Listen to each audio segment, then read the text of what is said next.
So, welcome everyone. Here is Martina from writingscientist.com, and I am super excited to talk today to Mathis. Yeah, Mathis from Bycelium. He will tell you more. He will tell you quite some things. Very briefly, so I met Mathis on LinkedIn. I was commenting on some post about, the scientific publishing system, so terrible. And I have this, many people call it radical ideas that we don't need journals nowadays. Yeah. So I have heard from other people ideas that totally resonate with me. We have with the digital tools, with the world we have nowadays, we are stuck in a very old-fashioned system. And whenever I make such a comment on social media, I get a lot of like, oh no, we need journals. How else do we stay away from crap or whatever? So people are stuck in this old thinking. And then Mathis commented on my comment like, yes, great, exactly. And I was like, wait a moment, the person who also sees some other kind of future than this tedious situation we have nowadays. So I was very, very excited and very curious to see, okay, who is Mathis and what is he working on? So here we are. I have to say, I did not read up too much on Bycelium to make this an authentic interview. I am as curious as you are, guys, I hope. Because the situation nowadays in academia is not so cool, and there are people and organizations that have some ideas how to get out of this, maybe. Yeah, so we will see. Mathis, would you like to say a few words about yourself? Yes, so nice to meet you, everyone. I'm Mathis. I'm a French engineer that has been disappointed by the current scientific system times and times again, from within academia, real academia, but also from industry somehow, because somehow the quantitative behaviors of academia has crept up to industry too. And now you can't get away from the current system and the way we evaluate scientific prestige. And I guess this had led me away to startups at some point. And after having worked in entrepreneurship and in startups, mostly in AI and so on, I decided to go out of the AI sphere in order to do the best contribution I could make to science, which is not to do a scientific contribution, but maybe to change the scientific system altogether, which is the mission of Bycelium. The mission of Bycelium is to realign the scientific incentives, like the individual scientist incentive, with scientific progress, which I think is not the case anymore with the current system. So that's a short introduction of what we will talk about today, I guess. Okay, lovely. I'm very excited. So, Bycelium, is this your project or are you an employee? Is this yours? Yeah. So I founded Bycelium as a startup. So it was an old project when I was out of school. It was my first project, and I paused it for 2 years at some point. And from those 2 years, that's where I've gone in industry to see research and do research and development at Huawei industry. I've been in startups and in AI startups doing research, but more on the very innovative and on the market side of startups. But startups are great for cutting edge innovation, but not so much for deep thinking and curiosity, which is what science needs. It needs not only to have people able to take productivity on the market and to have add value on the market, but also people taking the time to think and be curious. You can't be curious in the startup. You have to be efficient, right? And so yes. And so that's why I wanted to see how can we give back a place to people being curious and surprising others with their findings. And so that's the whole idea of Bycelium, of the renewal of Bycelium, is to have this project that see how can we reward people for the right things with a system, right? Because for now, that's not what scientific publishing is doing, is it? But we will talk about it more, I guess. Let's go exactly there. Now, whoever goes to the Bycelium's website, quite early on, what caught my attention is these big letters like academia is broken, yeah? Which I would say every researcher kind of intuitively understands that, or at least, let's say, when you get into academia, you are like, okay, this is the system I have to survive. I have to be in this one. But it can be very freeing or very kind of like relieving to hear from people who are there, who have been there for a while, to hear like, no, the system is not cool. It is actually broken. It's not like you are not good enough for the system is not cool. So maybe let's start with this. Mathis, could you tell us, in your eyes, what is broken with academia as we have it now? nowadays. So academia is not completely broken, as you can see, because it still holds, right? What I mean by it is broken, and that I guess what most people mean is that it's in decline. It's in decline, and there is two main reasons for that. For the first decline from the beginning, but also from this extreme acceleration of decline we have seen in the past years. So the reason are that the incentive system are broken. Like the incentives rule and what people are pushed to do in the system is broken at the current scale of science. It worked well at lower scales of science. It worked well maybe in from the 50s to the 80s, it worked well, but then it became this money machine for publishers, and volumes of papers have become the objective. Like when publishing has become the objective, we have lost all hope of science, because it should not be the objective to publish. It should be to have impact on the actual world, or at the very least, on the belief of others. The minimal thing you can do with evidence is to convince others of something. If you are providing evidence that we already knew, you are not really doing science, are you? If you are providing evidence that no one believes in, that's not also science. And if you do a paper and publish it, but the only persons that have read it are yourself and the reviewers, how much of an impact have you actually had on the real world?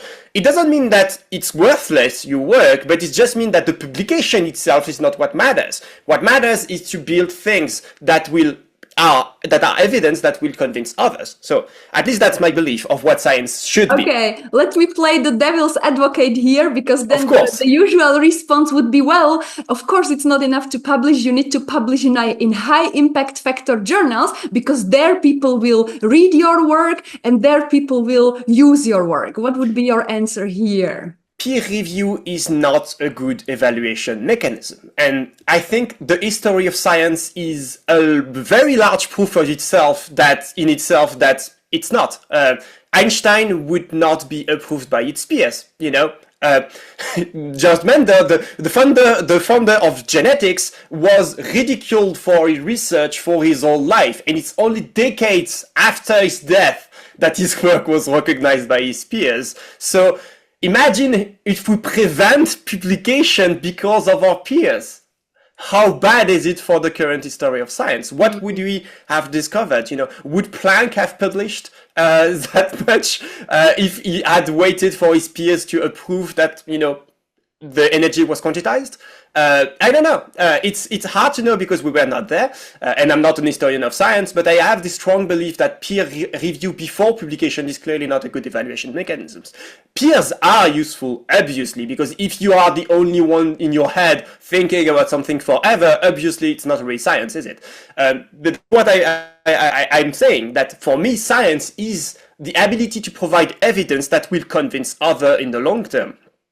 It doesn't mean that you have to convince everyone on your first paper or before it's published. Your work might just be evidence of things being intriguing or dysfunctional. And it must not be always positive solution of everything. That's one of the broken aspects of the current scientific system, is that it only rewards like positive publications, basically. It's very hard to publish negative results, but guess what? There is only one reality, and there is countless possibilities of how you could falsely imagine reality and how it works. So there are many more results to have that are negative than the results that are positive. Yet we only value the positive ones, and we redo then the negative ones over and over. And I've seen this in different labs. When you go in different labs, they are doing the same thing at the same time, especially because of hype phenomenon. Because now the objective is to publish in high ranking journals. Yes, sure. But what do high ranking journals want? They want to have readers to be read.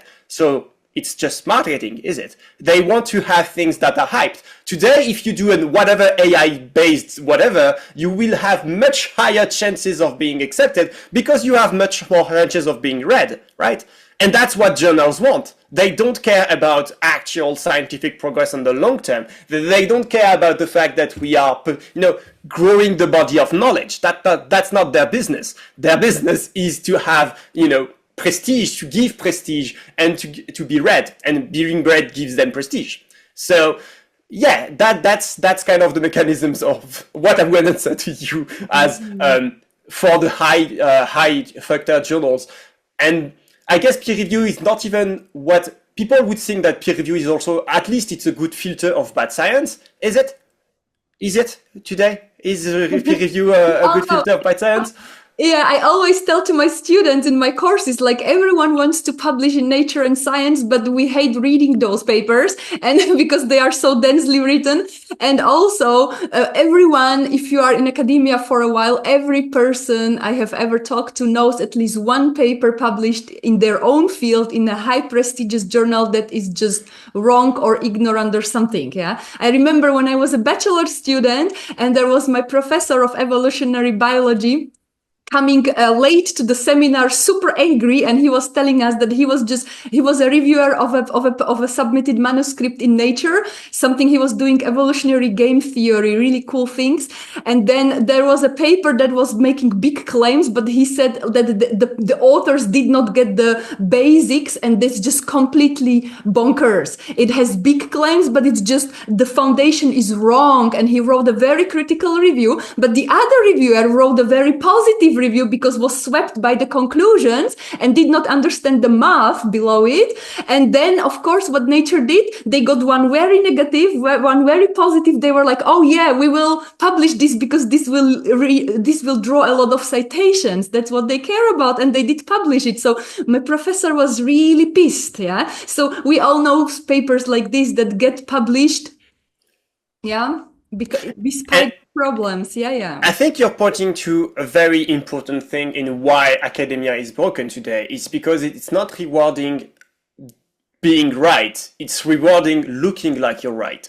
And so that's the general issue. You don't need code. So I think if you go back to why I started this, it's because when I was doing my computer science experiments at the time, I was spending a lot of time trying to do reproducible experiments, package experiments, my code being crystal clear with nothing that was, there for nothing. I wanted everything to be easy to build on top of. Why I wanted this is because I wanted to convince others that whatever I was doing, they could use it and they could see by themselves that it would work. I had this belief, but actually, that's not what the system rewards. The system does not reward people that actually convince others. They will just reward people who pass the reviewer filter.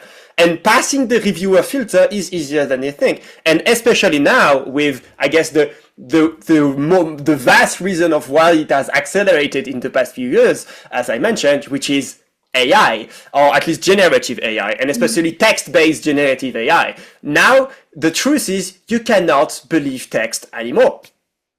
Text is not a trustful media anymore. It was not even the case before, but at least you knew that people would put some work and thoughts into a text that they would write. It's not the case anymore. Now you can write a fully, fledged article with very well written sentences and so on, which is completely bankers because it's AI written. And even if it's AI assisted, it doesn't mean that, the foundations are right. And it doesn't mean that anything is right. But what you're sure about is that it will be well written. Because yes, generative AI writes better than most of us and most of our students even more.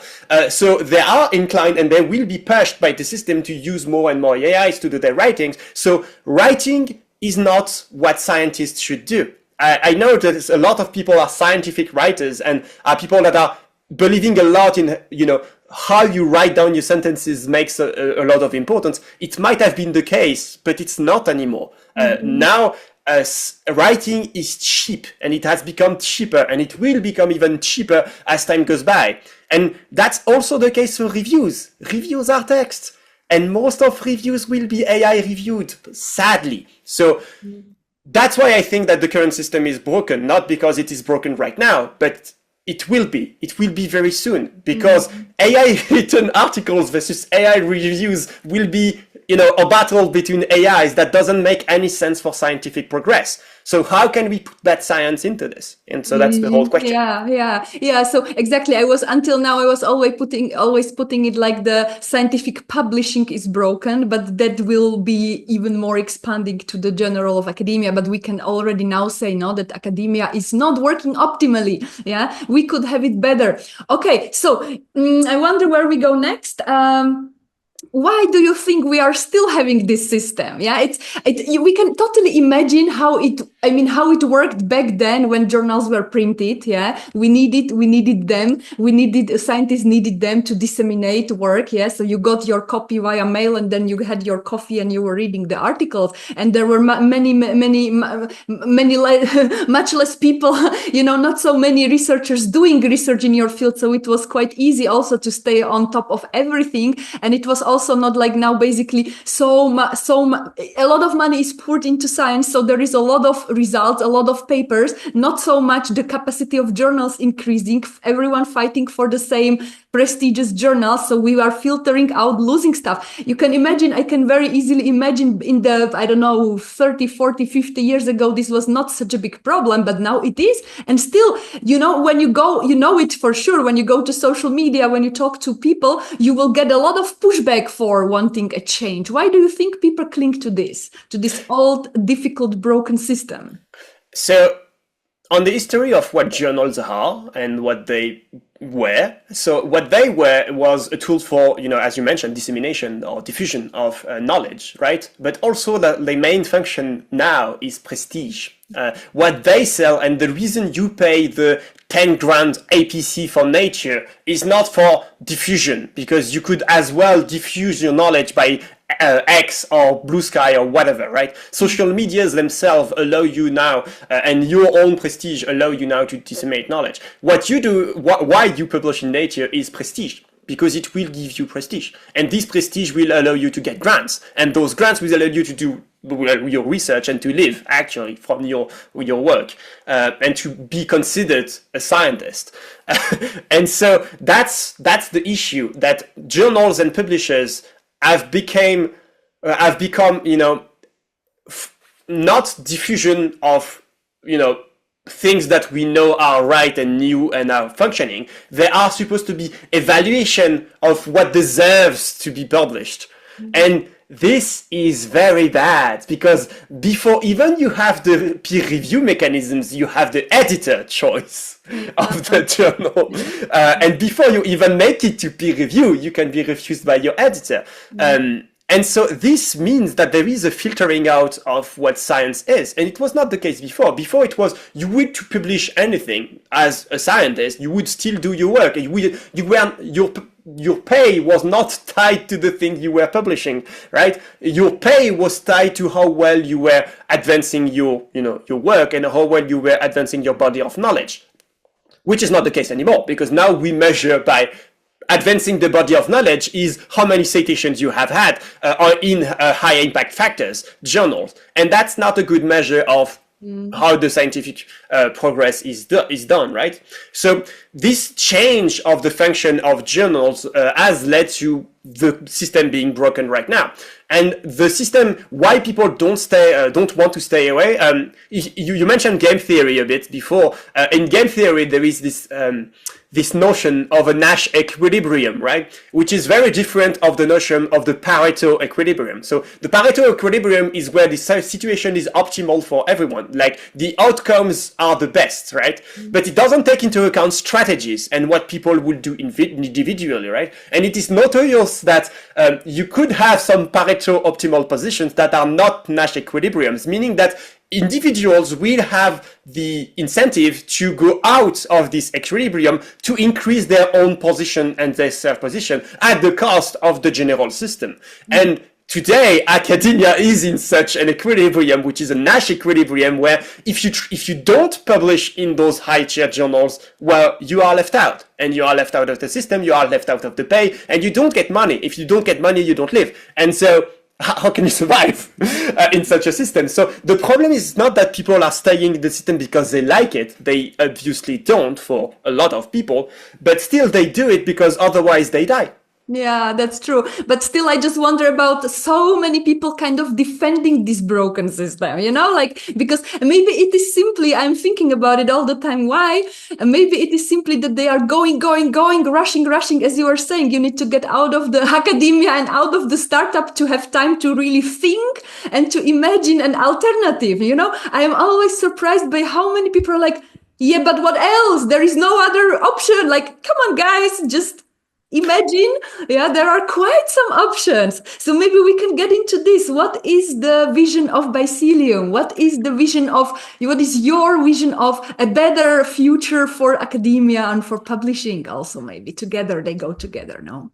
Yes. So for me, what matters is that we realign incentives. What I mean by this is that you within the system are incentivized to do the right thing. And so this is what Bycelium is. We want to apply market design to scientific progress and see how can we design a market that will give money, because again, that's how you live, that will give money to people contributing to science. So unlike the current system who makes you pay to publish, I would like to have a system that pays you when you publish, and it pays you depending on how much you change the mind of others. And so how do you measure the mind of others, you would say? And the way we want to choose this is that we want to allow people to invest in the credibility of our hypothesis, to say, oh, I'm putting as much money, just like a bet if you want, I'm putting that amount of money on the fact that this hypothesis people will not believe in that hypothesis later.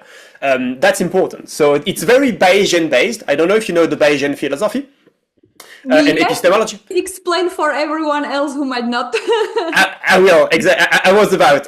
So the general idea of the Bayesian epistemology is that nothing should ever be considered true or false, but you only have credibility of things. So you just assign a probability or a credibility to every theories that exist, or every considerations that you can have, every model that you can have, and you update the credibility of those theories according to evidence that you have gathered. So each experiment will not make disappear one of the theories. It will not abolish one of the theories, but it will maybe lower extremely that credibility of that theories. Or on the other side, it could increase the credibility of theories. And it doesn't mean that your best theory is the theory that you should use, right? It's just the best alternative that you have for now. When you think about it, Newton was not wrong. I mean, it's still very useful theory in a lot of context, but it's not good in every context. So depending on the context, you will have to use Einstein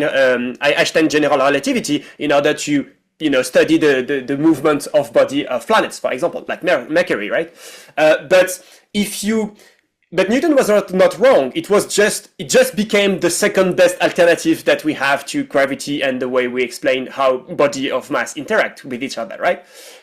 This is the case for science in general. I think science should not be seen as a bureaucratic accept and reject theories kind of things, but it's a dance with probabilities. It's just you gather evidence, and that evidence updates your belief, and that belief allows you to build new theories, and you try them out, and they fail, and then they succeed, but they don't completely fail or completely succeed ever. It could always be that your experiment was a mistake, or that you did not gather the evidence that would make you change your mind.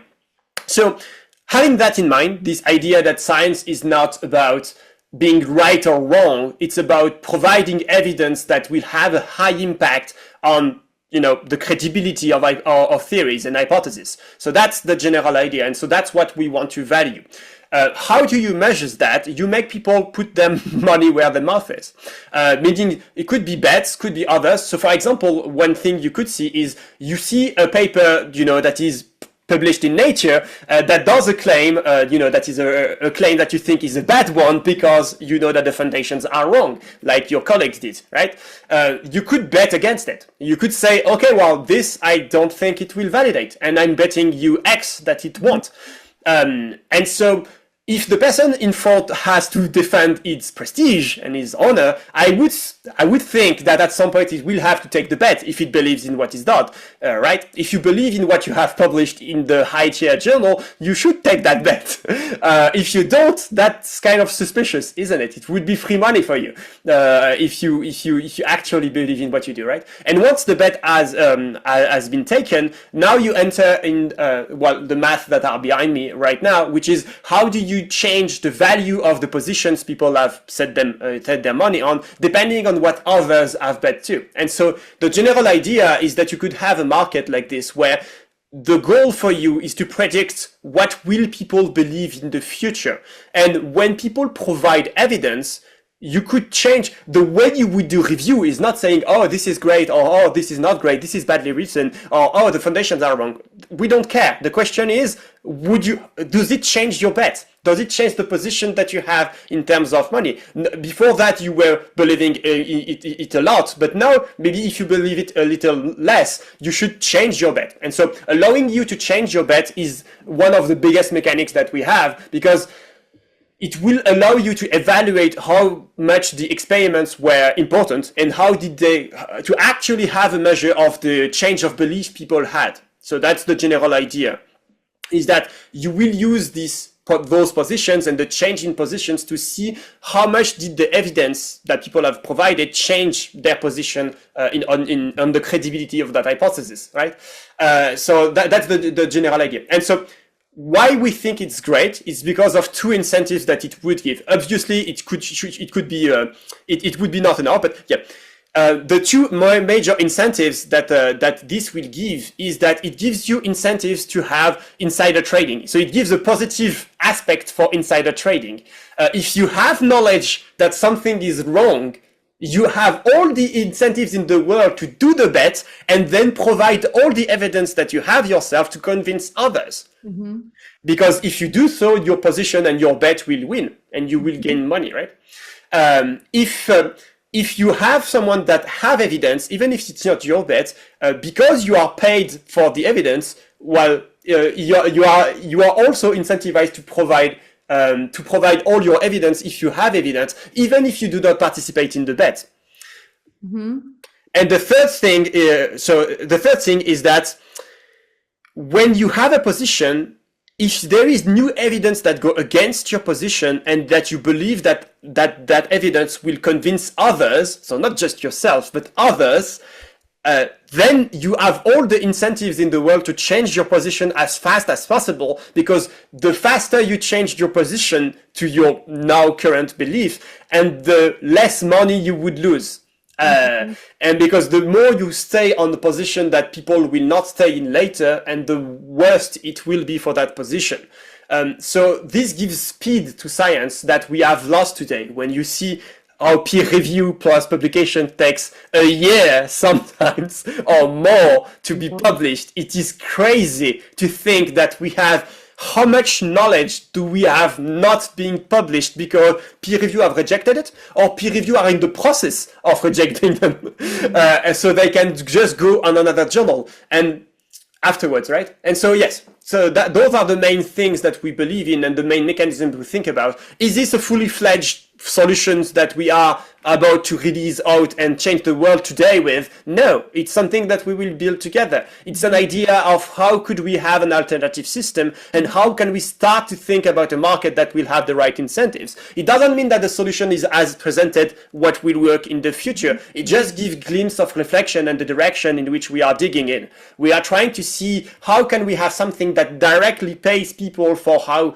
much science they have done. And for us, how much science means how much you have changed the credibility of others. And so how can you gather the credibility of hypotheses and of others in a reliable way where AI reviews and so on will not be part of the deal because obviously they are flawed even more today. And so that's kind of what Bycelium is, this idea of finding ways and finding a way to build a market and having, like, I guess finding evidence for the hypothesis that is there is a way to have a proper market of science that will align the incentives and be scalable to the scale of the current scientific, scientific field, which is a lot compared to publishing systems before, right? Wow, this is very, Sorry very for the long time, unlike right? what I have heard before. I am just wondering. So I think from the idea to implementation, yeah, there are many steps. And Sure. I think we need a system for sure that we see whatever incentives, there is always something noble behind it, and then people misuse it, no? Of course. So are you thinking how to make this, like, because when money and bets, I can imagine like, okay, I gather my friends and then we do this together, are you thinking about how to make the system like proof against, be Exactly. aimed? That's exactly what market design is. Market design is a body of economics.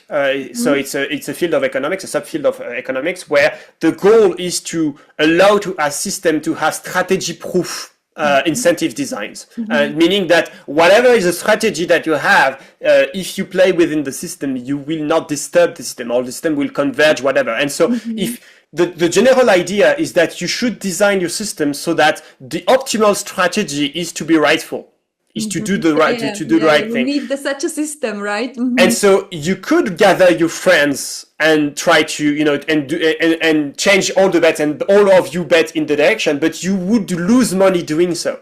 And so it's not the optimal strategy for either of the elements of the group. So they could gather and do this, but they will lose money for it, right? And so meaning that maybe people could pay you to compensate for that and so on. And so that's what we have to design against, and we have to play against. We have to see how can people behave in the worst case, and how can people try to corrupt things, and how can we detect this and prevent this within the system. I won't go into the details, but there are like feedback mechanisms that you can have on credibility of contributors, for example. You could say that the more you have changed the mind of others, and the more credibility you will gain in your domain, for example. But you could lose that credibility if you do shady things like fraud, obviously, but fabricating data. If you do those kind of groups, or if you participate in a citation ring, for example, we were mentioning the current system and its effect. If you have been caught participating in a citation ring, you should lose credibility in the domain in which you were publishing, right? And so those are the kind of feedback mechanisms that you could have, or at least lose prestige. If you don't want to use the word credibility for contributors, you could use prestige, right? You could gain prestige by changing the mind of others into a field, and you would lose prestige by cheating on the system and trying to cheat on the system. So this allows you to have those feedback mechanisms. The only feedback mechanisms, negative feedback mechanism that we have in the current system are retractations. And even then, they are very low in numbers. Yeah. If you just compare the numbers of reproducibility studies and retractation numbers, just see the gap, feel the gap. And so there's that. And also, even when you are retracted and you have papers being retracted, often it's not even that important. You will still have a career, especially because universities have all the incentives in the world to cover it up. So yeah, that's what I mean by academia is broken, is that even the institutions themselves have bad incentives. Universities do not have an incentive to do good science. They have incentives to be prestigious, and for that they need people who have prestigious numbers and prestigious positions, and for that they need citations and yada yada, right? And all of the problems that we've mentioned before, right? And so I think it's possible to have an alternative. Obviously I don't have already the keys, otherwise, well, it will be done and functioning already, right? And building up credibility for alternatives, it will take time, but it's not a project that I take lightly. To be honest, it's a project that I see on decades. It's something that I see for the 10, 20 years of my life. And if it's the only thing I do in my life, changing the scientific system, I would be pretty happy about it. So that's the general idea of what kind of investment we see. And for now, Bycelium is a company, but it could become a non-profit. It could become a foundation. I don't really care. What matters to me is that at the end of the day, we change how science is done and we value back what should be, which is clearly not the case in the current system. And there must be other ways to think about this, and there must be other ways to design things. But for now, I see so little people having actual solutions that could work at scales and could have the right incentive design and so on, that I ended up building my own and seeing where it leads us.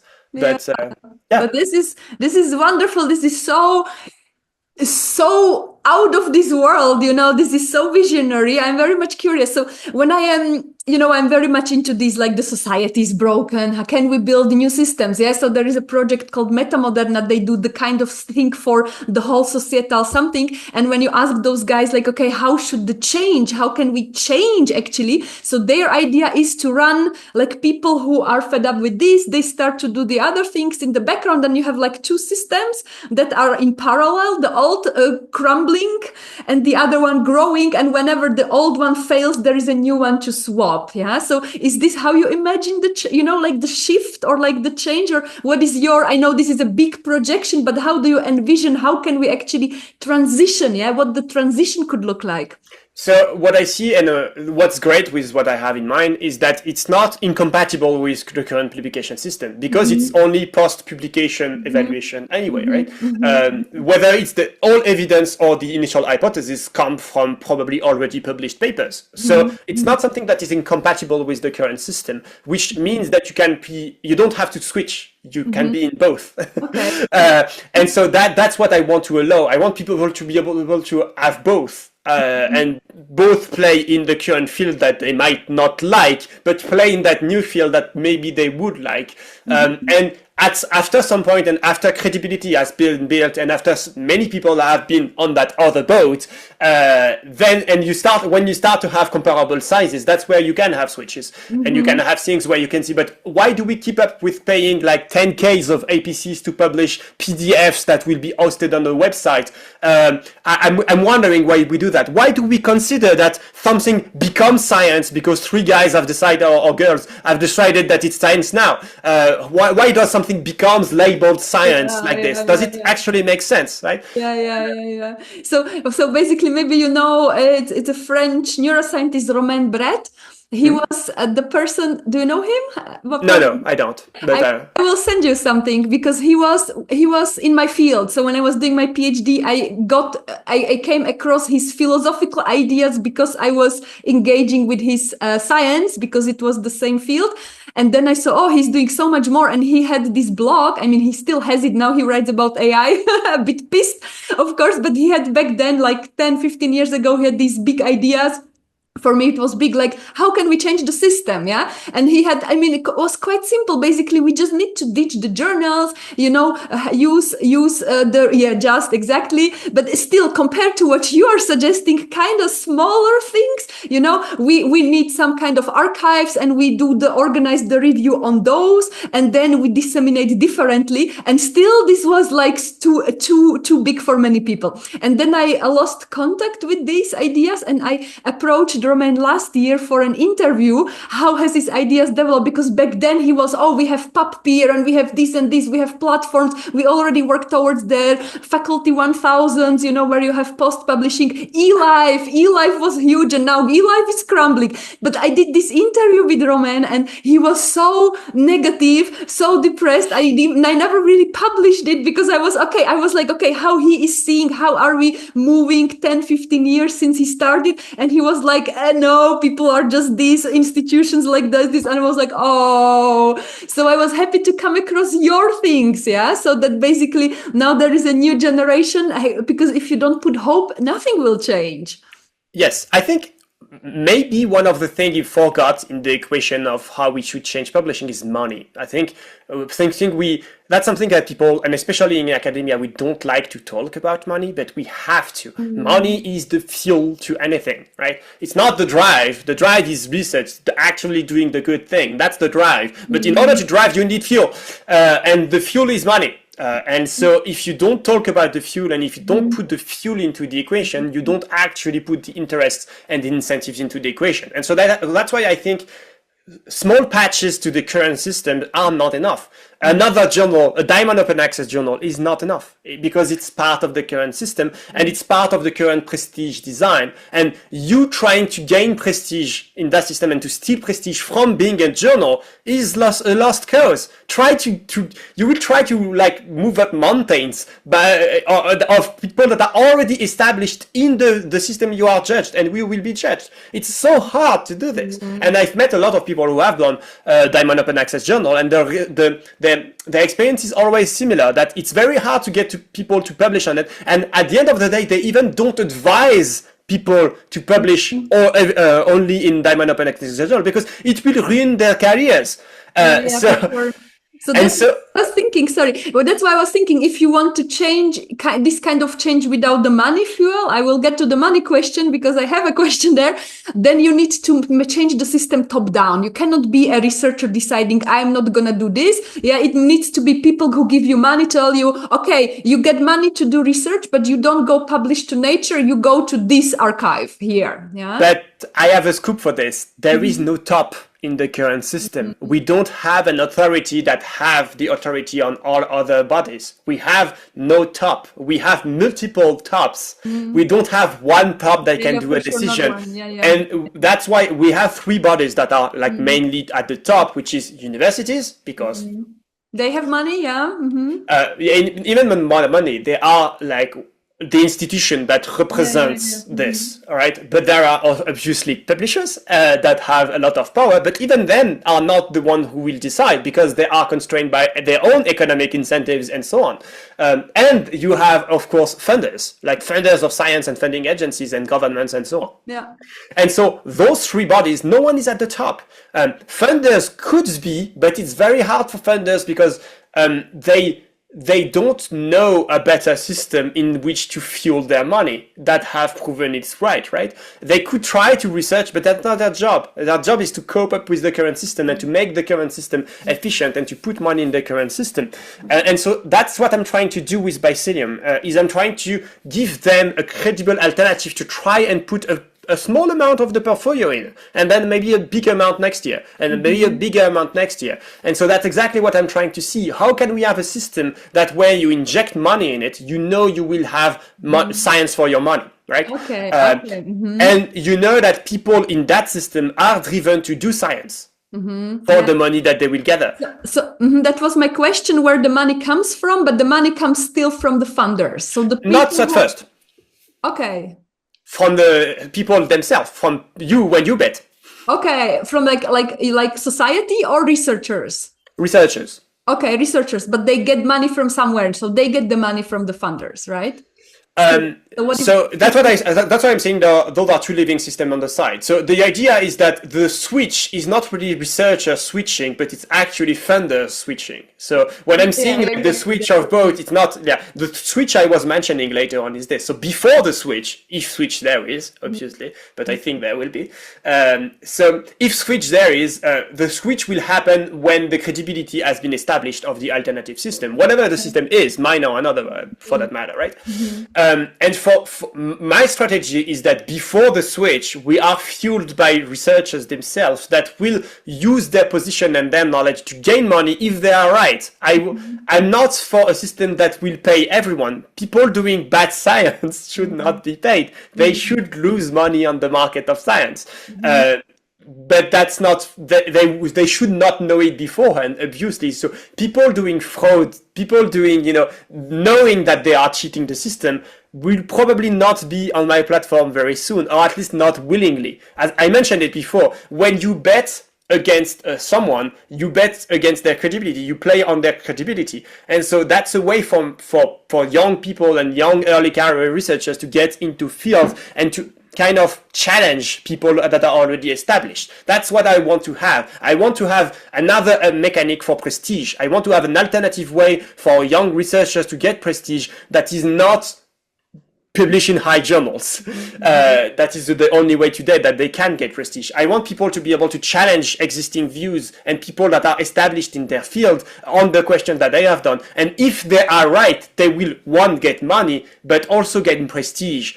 And that's what matters the most, I think, right now. So those are And so that's how money would be in the system before the switch. It's because people wanting prestige would put some money on the table in order to try to challenge something, and they would get a bit of money out if they're right. But it's not the amount of money that would be important at first. It's building the credibility of the platform and building the credibility and being a system, testing out, stress testing the system in order to see that actually the people doing the right thing get money and the people doing the wrong thing lose money. And so if we have that, then we start to be more and more able to convince funders that maybe they should allocate a small portion of their portfolio to try it out. I see. This is smart for transition. It can be smooth, basically. Yeah, because Yes. it's important. It's not enough to have a great system if there is no way to transition, right? Yes. So to give you an idea, Bycelium exists since 2 months approximately, like this new version of Bycelium, 2 months and a half now, something like this. And so on the past 2 months, I spent most of my time just meeting people from actors of science, like publishers, researchers, funders, and so on. And these ideas of how to have a transition and so on is what I've been trying to figure out for the past 2 months. How can we have something that have the right properties, incentive properties at the end, but also the right transitive properties, like how can we transfer from the current system to the one, and the right ego and prestige properties, and so contamination properties. And I think I'm onto something, and so that's what I will experiment with. To give you an idea, on the past 3 months, I will be in an entrepreneurship program that is where I will be like doing only that for 3 months of all my awake time. And my goal is to have prototypes of this being out very quickly, and to have people get their hands on it and be able to test it out and try the system, break it. Because it will be breakable, and then we will fix it, and we will build another one, and we will break it again, and we will fix it and build another one, and so on. And I believe that if you think on the first try you will build a rocket ship, you're wrong, right? You will need some trials and error, and I think that's how Bycelium will be built. It's not it's not a solution that we offer to the world that is mathematically perfect. No, it's something that we will try, fix, and improve, and it's just increasing the confidence that we can have in that system, increasing the credibility that we can have until it's enough that funders actually put their money in, and until it's enough that everyone is convinced that alternatives are possible and viable, like this one. Or another. Great. So it sounds like we should have an update interview in a year, no? Or less than this if you want. Even less than this if you want. Okay, you let me know whenever you have something. Very much. This sounds really amazing. So I have some more questions for details, but maybe for now this is enough, because I see this is very new and fresh. So we don't need to, have all the details solved. You will be working. I'm really, really happy to see that this is happening, because I am now a scientific writing trainer. So I'm not doing active research much, let's say this, myself, but I see every day, I see researchers in my courses who are struggling, who are suffering so terribly. And I'm like, yeah, this is the system. Yeah. Hopefully there will be something. And now I have something to tell them, that there are like giving hope, giving hope, spreading the news, seeing how it evolves. And it would be lovely if we would still be alive when there is another system in place, and people look back and kind of shake their heads like, how could people be putting up with that? Yes, that's often what I say about what my goal in Bycelium in 10 years. In 10 years, I want people to look back and say, why did we ever cope with that for 50 years? I think it's possible. I think humans and scientists are smart enough that we will be able to find a system and to figure out a system that will actually work. Humans are not very good, I think, at anticipating problems, but we are very good at reacting to it. And seeing how AI is distracting trust in science today, and seeing how political changes right now are also impacting science, I think it's actually the best year. 2026 is the best year for science to change, and for the systemic science to change altogether, and for alternatives to exist. I'm not the only one doing alternatives. There are others. So even if I'm not the one, please do keep the hope that someone will prevail at some point. And the more people like me try things, and the more others will be inspired to try too. And I think that's what matters. It's that it will change at the end of the day. Yeah, and I mean at the beginning, usually how it goes, no? Here, different people with different ideas, and as it crystallizes, which is more viable, the others can join forces, no? And then because I think the wish to change, the wish to have a healthy system that would support scientific work that is very strong in academia. Now I think we can all agree on that one. We want to just the conditions should be such that they support science and not that you are dealing with bullshit all the time and don't have the time and energy to do the actual science, right? And we didn't even talk about it, but grants, grants proposition. Oh God, how much time is lost in that? Yeah. There was a report recently that told that we actually spend more money in grants to candidate to them than we Writing gather and preparing. afterwards. Yeah. I totally see how your system would help with that. Yes, and so that's the whole point. If you don't need to do any proposition at all, ever, and you just need to do the science and give evidence, that should be the job of a scientist. Provide evidence that others will be convinced of. So this includes doing some writings, at least that is important, because you have to convince others. So you have to be clear and you have to express, but more than this, you have to give the data. You have to be reproducible. That gives you incentive for this, not just for publication, because you need not just to publish, but you need to convince. Yeah, and then we will also solve the issue with the AI slob, with the scientific writing written by AI, because if you need to convince, you really should put your thought into it. You really should not offload it to AI, but be doing, because this is my worry, my big worry as a scientific writing trainer is that, guys, you should not stop writing yourself because your thinking will suffer. And in your system, the thinking goes first. The text needs to be clear so others understand, but this you can do so much better yourself than the AI can do this. Yes, and you could still use AI for rephrasing, having feedback sure. and so on. It's great. It's a great tool, but it's not, enough. And even more than being, I think you could even have AI doing experiments for that matter. We hear about, all these AI scientists that could exist, but I would be okay with it. I don't care that if you're contributing and providing evidence as a human or a machine.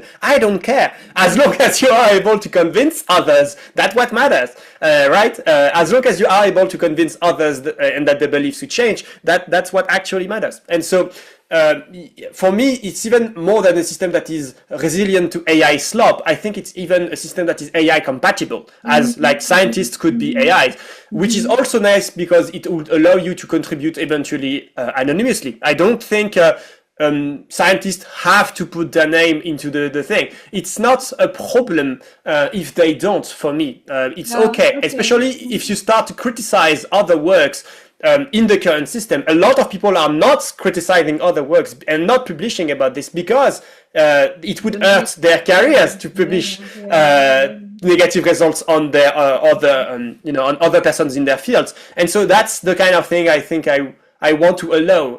How exactly, what will stay, and so on, we will see. But those are general directions that at least I'm thinking about, and Bycelium is taking off those directions. And if you want to know more or help out, please contact us, of course. Yeah, thank you so much. Thank you so much, Mathis. We will surely have a follow-up on this. So yes, those who are watching this, if you watch on YouTube, you will have a link to my blog, and there you can get the links from Mathis that he thinks are important to Bycelium and so on. There will be a transcript, so if you don't like to watch, or you just search for the important information, stay tuned. I really feel this is something. Yeah, if not in this form, it's really great that we have now people trying for a change. Yes. Thank you a lot, Martina, for having me today. It's been a pleasure. So much. I am keeping my fingers crossed and already curious to hear about the updates. Well, soon.